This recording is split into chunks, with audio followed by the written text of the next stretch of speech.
Believe it or not, you guys, summer is right around the corner, which for a lot of us means warmer weather, more outdoor activities, spending more time in the sun, and also more ways that we can be left feeling dehydrated. Summer requires extraordinary hydration that's built for everyday dehydrating moments, but luckily, Liquid IV hydrates you with the benefits like electrolytes, essential vitamins, and clinically tested nutrients.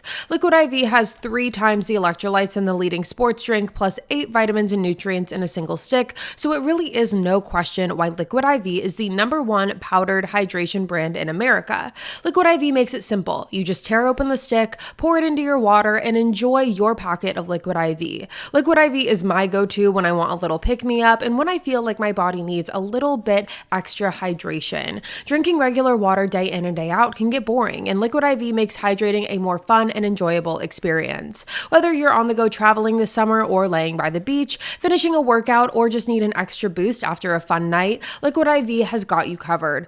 Tear, pour, and live more. 1 stick and 16 ounces of water hydrates you better than water alone. And now, Liquid IV has sugar-free flavors too. Whether you want white peach, raspberry melon, lemon lime, or my personal favorite, green grape, you are sure to find something that you love. Turn your ordinary water into an extraordinary hydration with Liquid IV. Get 20% off your first order of Liquid IV when you go to liquidiv.com and use code KILLER at checkout. That's 20% off your first order when you shop Better Hydration today using promo code KILLER at liquidiv.com.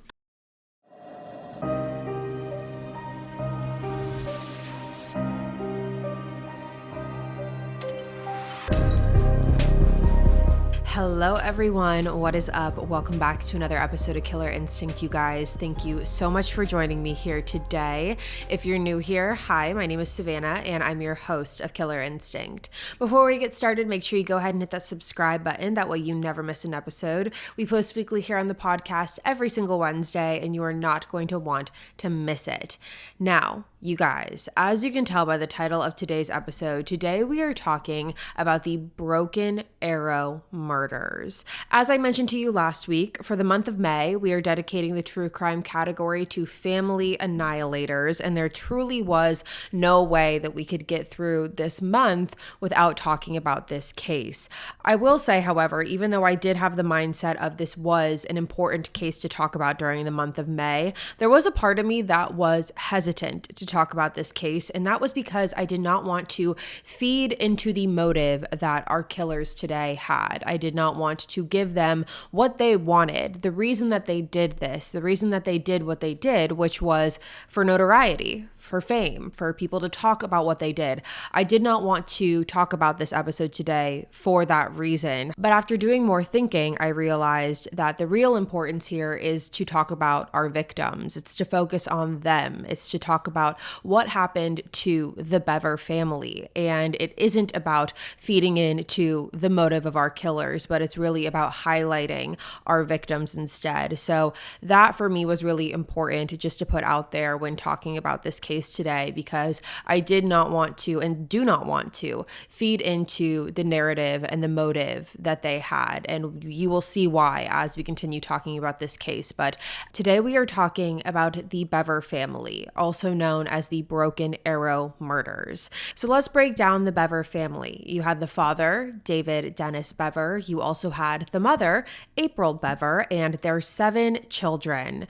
That would be 18-year-old Robert, 16-year-old Michael, 13-year-old Crystal, 12-year-old Daniel, 10-year-old Christopher, 5-year-old Victoria, and 2-year-old Autumn at the time of these murders.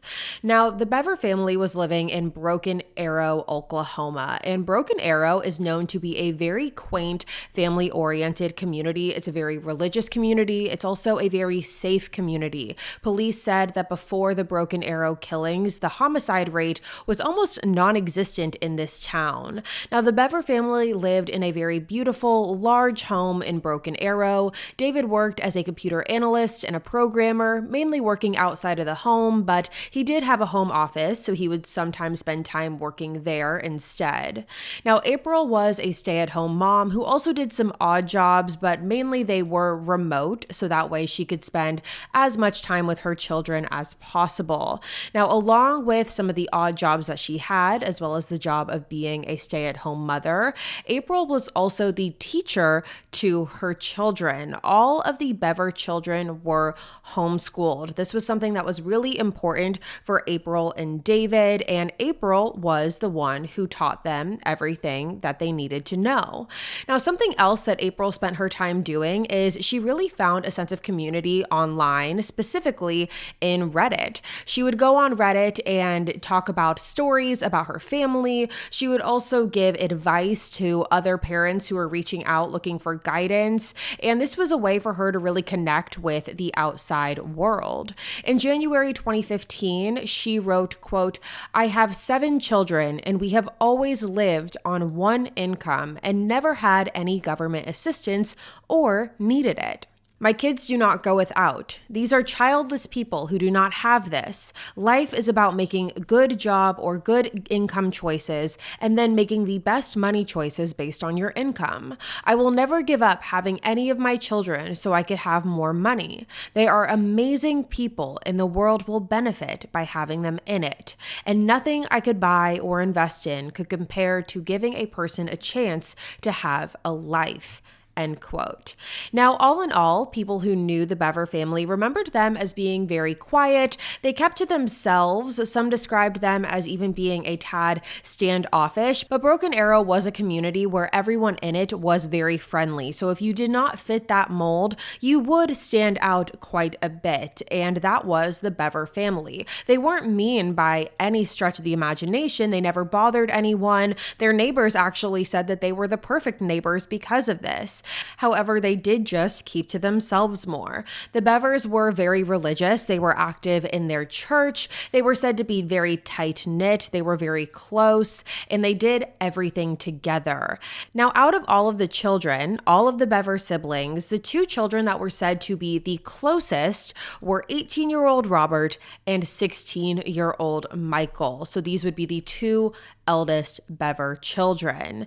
Now, Robert was very much your typical 18-year-old boy. At least that is what everyone thought on the outside. He did seem to be a little socially awkward, but that was about it. He enjoyed playing video games. He was really into computers. He had even posted 2 YouTube videos online about Minecraft. It was something that he really loved doing and he loved to play. He watched his parents growing up being very invested in computers. His dad worked in tech, so he also shared that same interest. Now, Michael, who was the second oldest, really looked up to his older brother, Robert. Michael was definitely the more submissive out of the 2. Michael just wanted to do whatever it took to make Robert happy. He really idolized his older brother. They spent a lot of time together, staying up late. They shared a room, so it was easy for them to stay up late and talk about their future and what they wanted their lives to look like. And the 2 really became best friends. And all of the Bever children were very close. Like I said, they did quite literally everything together. Everything was a family activity. But Robert and Michael definitely had this undeniable bond. Now, as I mentioned, all of the Bever children were homeschooled. And a big reason for this was because April and David were very protective of their kids and were very worried about the outside world infiltrating and having access to their children. But one thing that April and David forgot about, or at least just didn't take as much into account for, was their kids having access to the outside world. All of the Bever children had unlimited screen time. They had iPads, they had computers, and they really weren't being monitored very heavily, if even at all. So the kids really had free reign to do what they wished when they they were online. And with this, the kids definitely had access to the darker side of the internet. Robert and Michael spent a lot of time looking on this dark side of the internet. They spent a lot of time looking at serial killers, mass shooters, school shooters. Specifically, they spent time learning about Charles Manson, the Columbine school shooting, and this was something that they were both very, very fascinated with.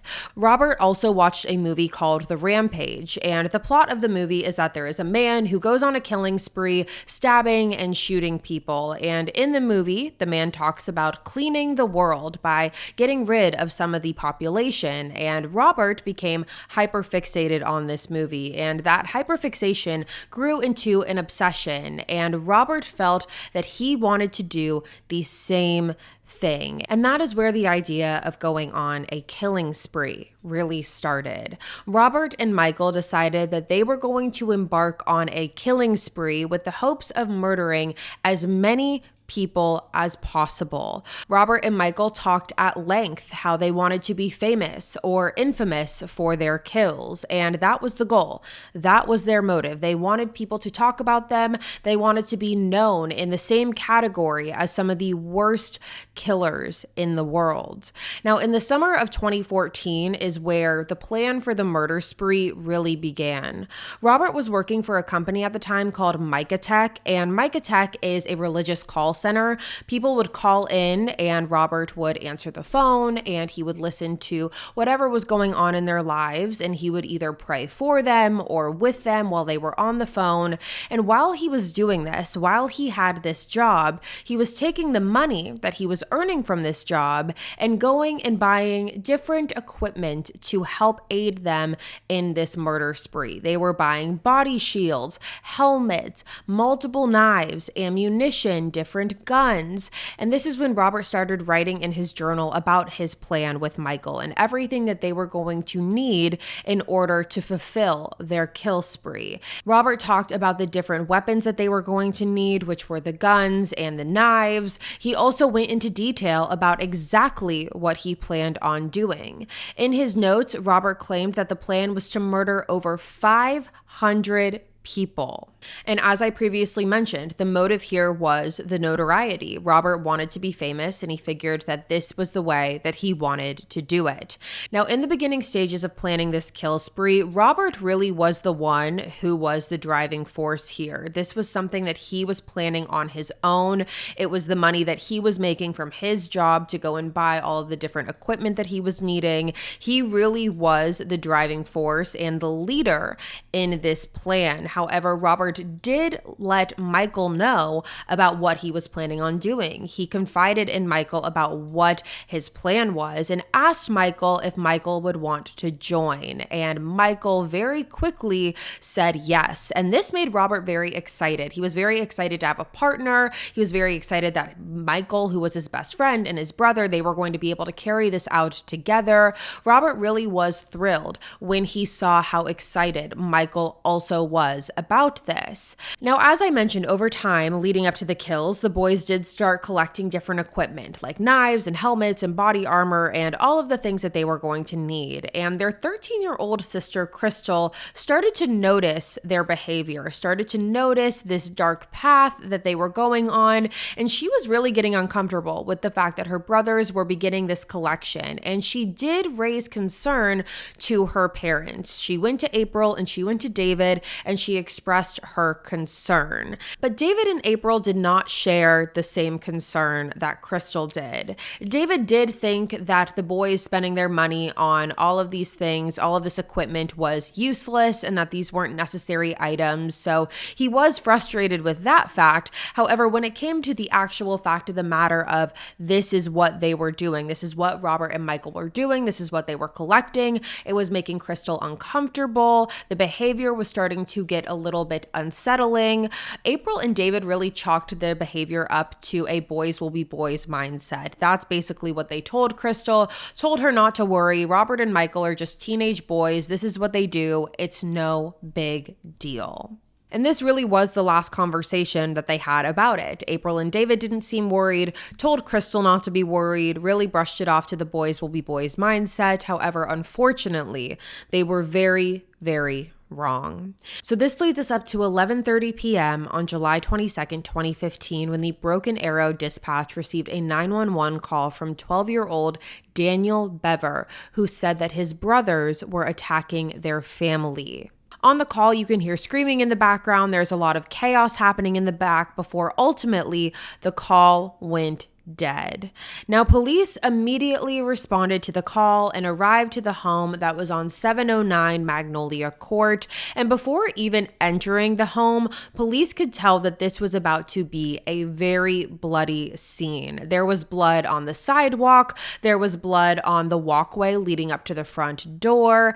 And when they got closer to that door, police could hear a faint sound of someone saying, "Help me," coming from inside.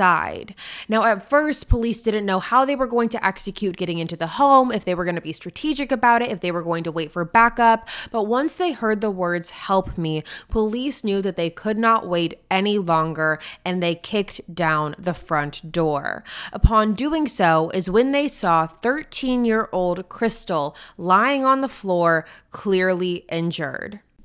Believe it or not, you guys, summer is right around the corner, which for a lot of us means warmer weather, more outdoor activities, spending more time in the sun, and also more ways that we can be left feeling dehydrated. Summer requires extraordinary hydration that's built for everyday dehydrating moments, but luckily, Liquid IV hydrates you with the benefits like electrolytes, essential vitamins, and clinically tested nutrients.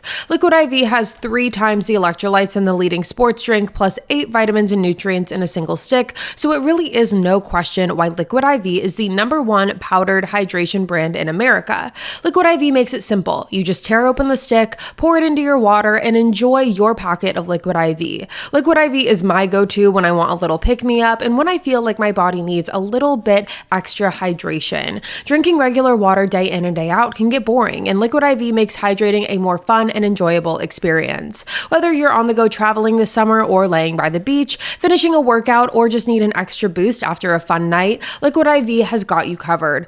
Tear, pour, and live more. 1 stick and 16 ounces of water hydrates you better than water alone. And now, Liquid IV has sugar-free flavors too. Whether you want white peach, raspberry melon, lemon lime, or my personal favorite, green grape, you are sure to find something that you love. Turn your ordinary water into an extraordinary hydration with Liquid IV. Get 20% off your first order of Liquid IV when you go to liquidiv.com and use code KILLER at checkout. That's 20% off your first order when you shop Better Hydration today using promo code KILLER at liquidiv.com.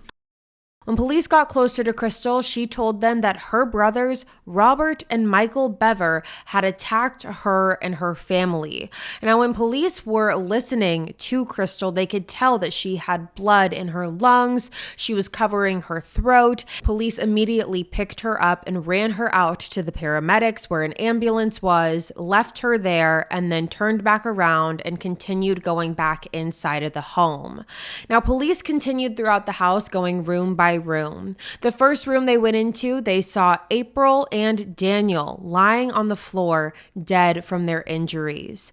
Daniel had suffered from 21 stab wounds to the back, shoulder, and his chest.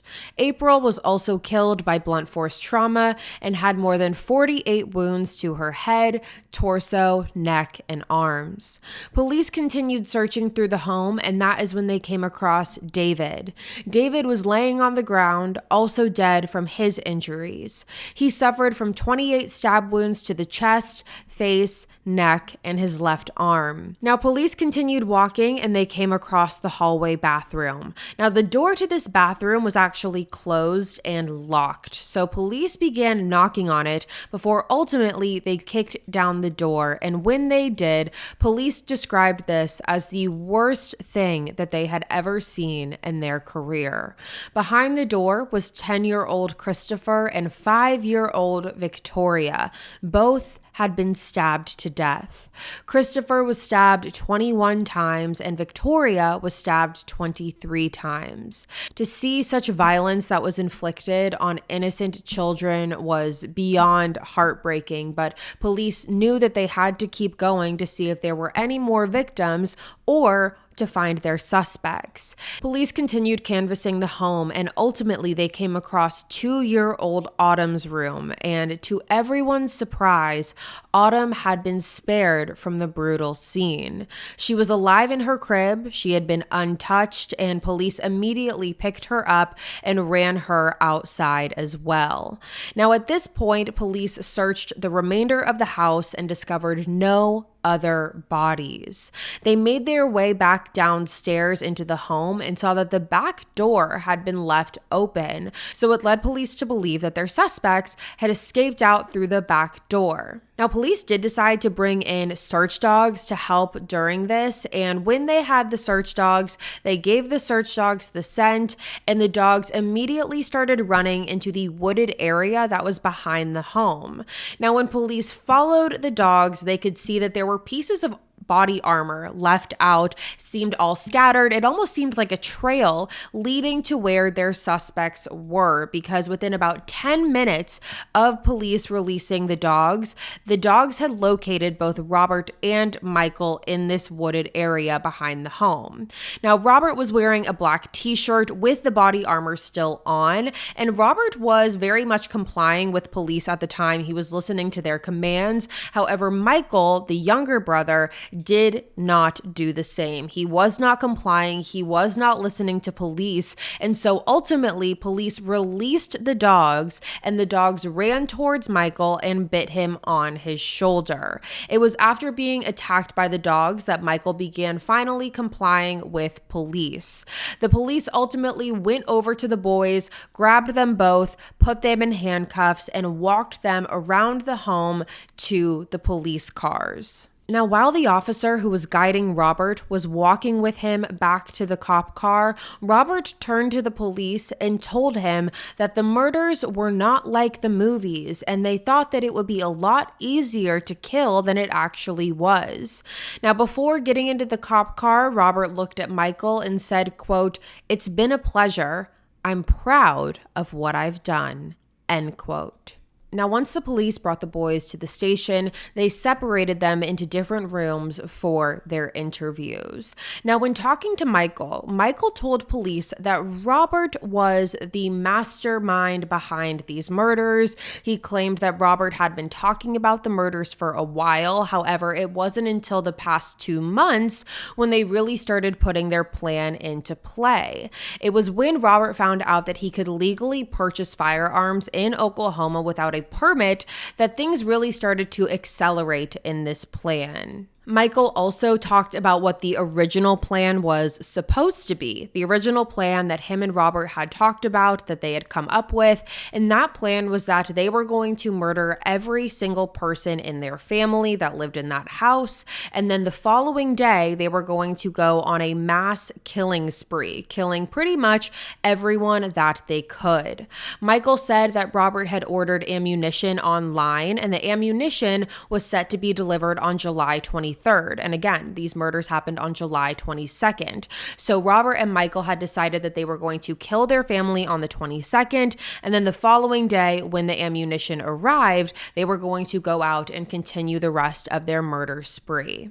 Michael said that after the murder of their family, they were planning on putting all of the bodies into one room. They were going to wait on the ammunition, and then they were going to go to the gun shop to pick up their guns and then begin the rest of their kills. And this plan of theirs was really tainted when Daniel called 911 and basically exposed Robert and Michael's plan.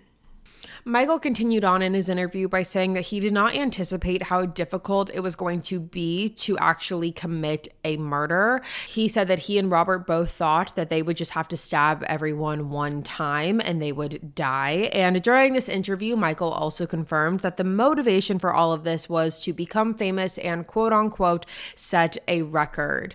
Now, it was during this interview, after Michael was saying all of these things, that he also told police that he wasn't as involved as they may have thought. He said that he did know about the murder and knew what Robert was planning on doing. However, he just waited for Robert to do it and waited for Robert to be done.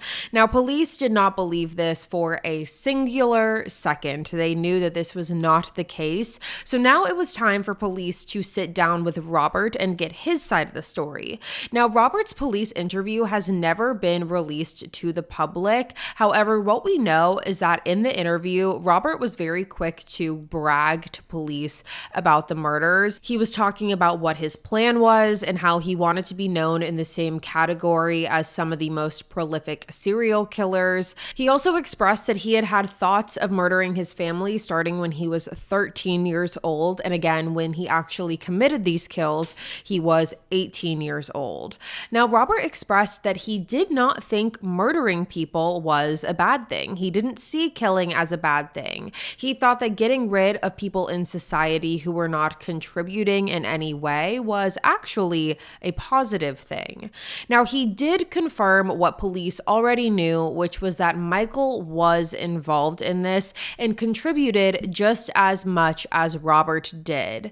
Now, with all of this new information, police then left the interview with Robert and then went and sat down with Michael a second time and confronted him with the information that Robert had given them, which was that Michael was involved.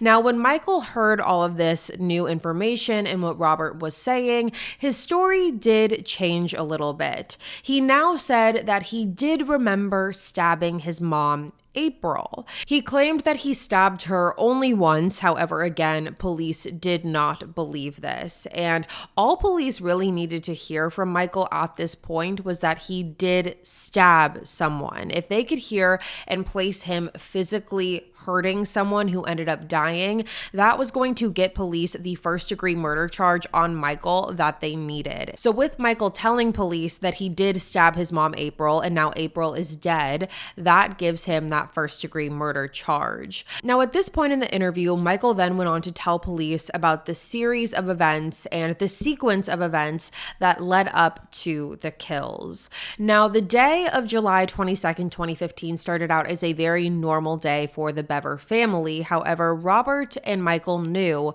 that the night was going to be very, very different.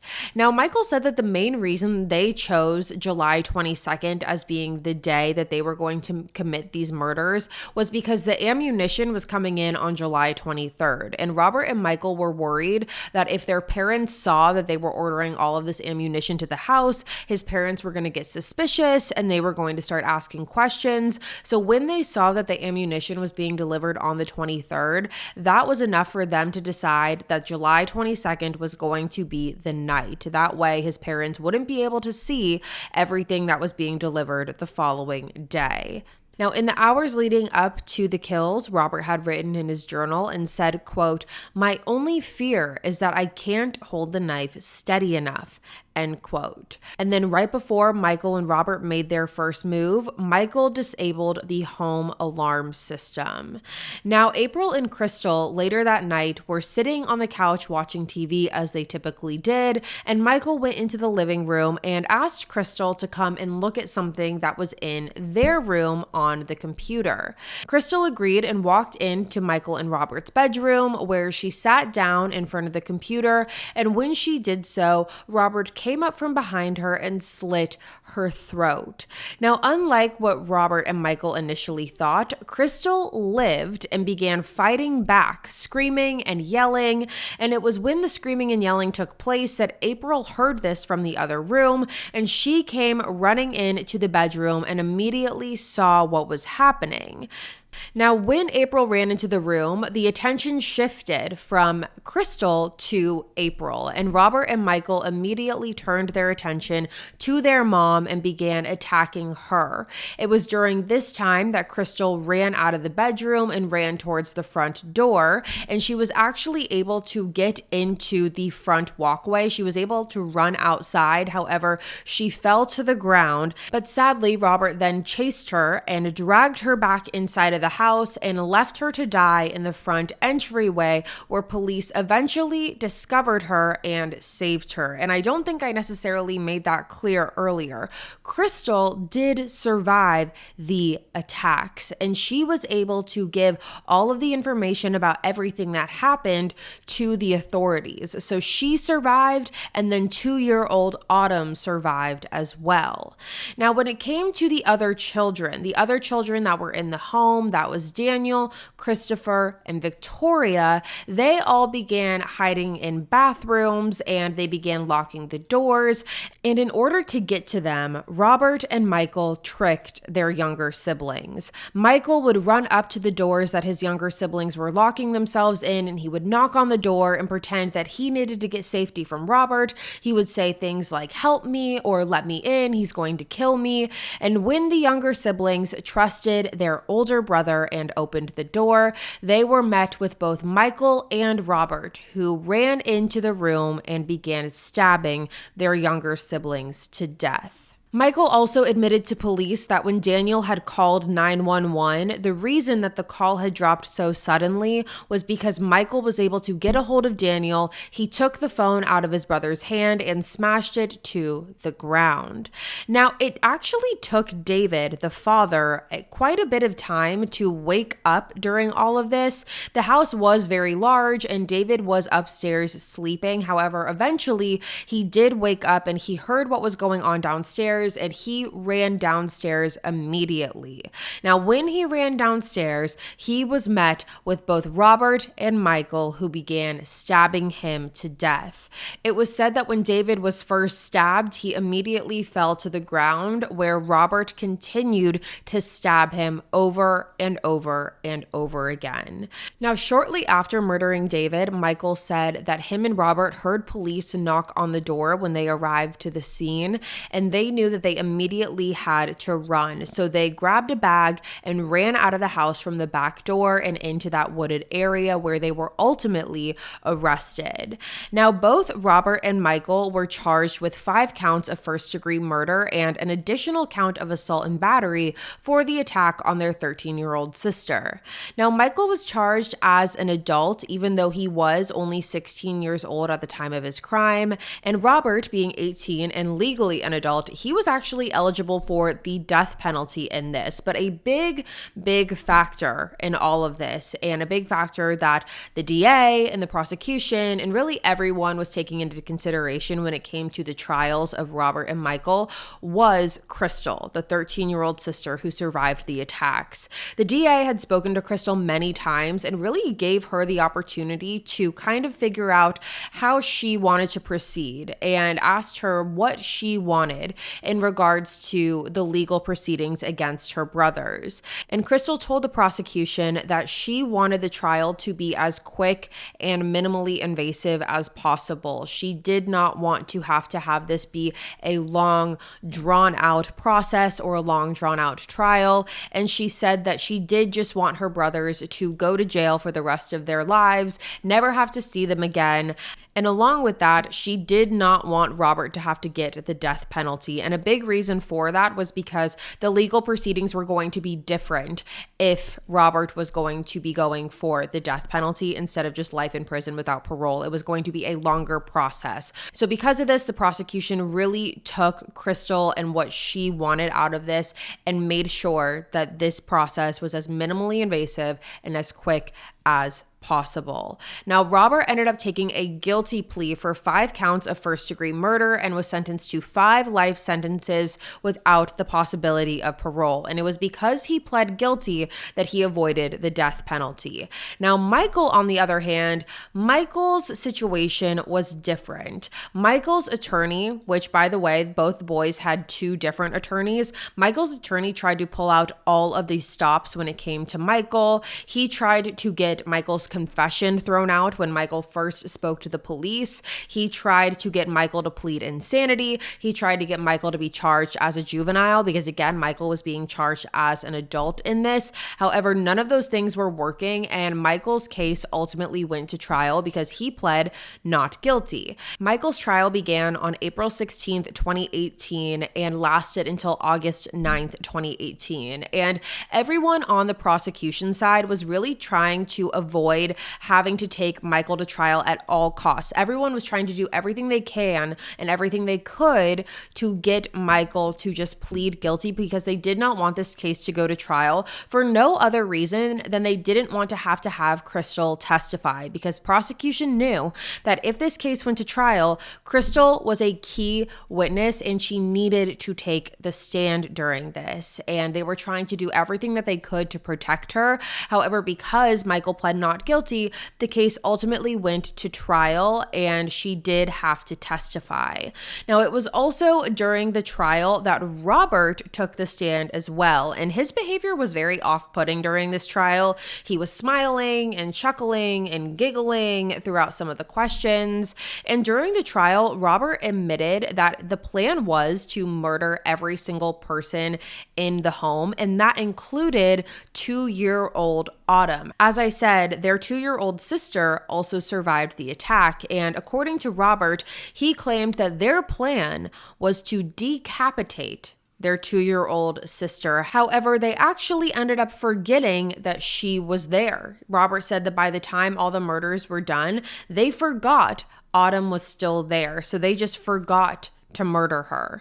It was also during the trial that forensics confirmed that the blood that was found on the knife, one of the murder weapons that Michael was using, did in fact have April's blood on it. Michael's blood was also found on the knife handle, and on the blade there was a mixture of Daniel's blood and Crystal's blood. So because of that, that was enough physical evidence to tie Michael to this case. Now, when the jury came back from their deliberations, it was said that the majority of them were sobbing at the things that they had seen, at the things that they had heard, how tragic everything was, how heavy and brutal this entire murder was. Everyone was just in disbelief that anyone could be capable of something like this, not only murdering their parents, but murdering their younger baby children, siblings in such a brutal and grotesque way. And luckily, the jury came back and found Michael guilty on all charges, and he was sentenced to 5 consecutive life sentences, so he got life in prison without parole as well.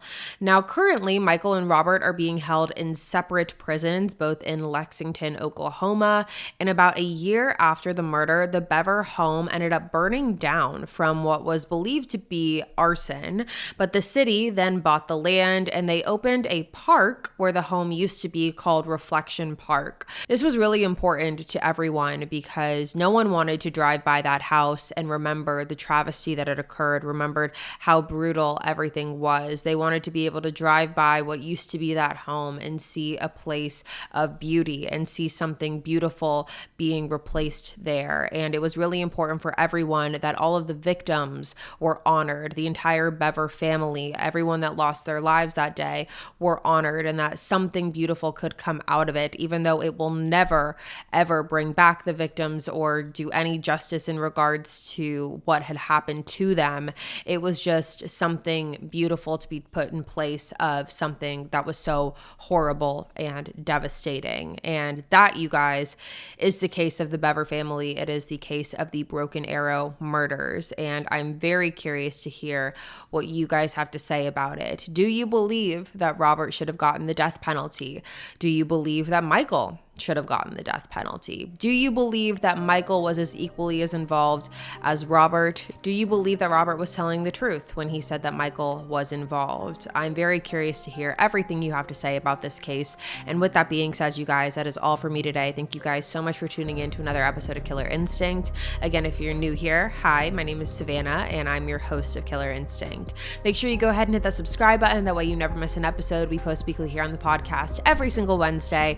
You're not going to want to miss it. I will be back next week with a brand new case for you guys. And until then, stay safe. Bye, guys.